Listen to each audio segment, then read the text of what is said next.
Divan je dan, sunčan dan. Ja sam se vratila iz Maroka, pa tako mi prija više ovo sunce od ovih prethodnih hladnih dana. Kako je bilo u Maroku? Jao, divno. Provela sam 7 nezaboravnih dana. Obišla Fes, Kazablanku, Rabat, Al Džadidu, Muhamediju, Buzniku i već ne znam šta sve nisam videla. I šta vas je negde najviše impresioniralo u toj egzotičnoj zemlji? Pa moram da kažem da zapravo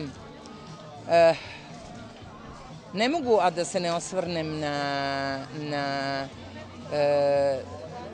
dobar deo naroda, čak kažu 2/3 koji vrlo loše živi, gotovo na ivici egzistencije.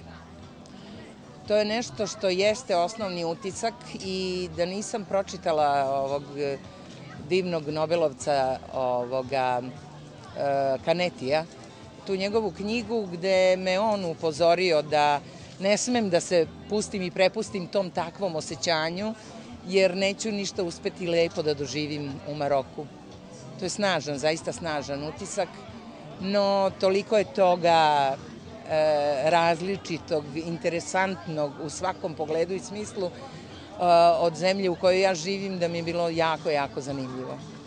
Znači, vi ste već onako počeli odmor ove godine. Ja sam, tako reći, jednom nogom već na odmoru. Šalim se, imam još mesec dana sezone u mom Beogradskom dramskom pozorištu, a onda, boga mi, na zasluženi odmor. Kako planirate da provedete predstojeće leto?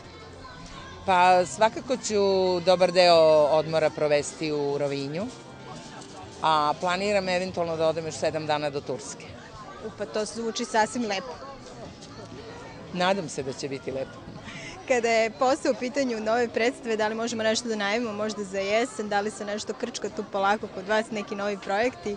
Pa slušajte, s obzirom na ovu ekonomsku situaciju u kojoj smo i ovo kako smo srezani, što se novca tiče u pozorištima, ne znam, ne mogu da vam kažem jer je zapravo sve neizvesno.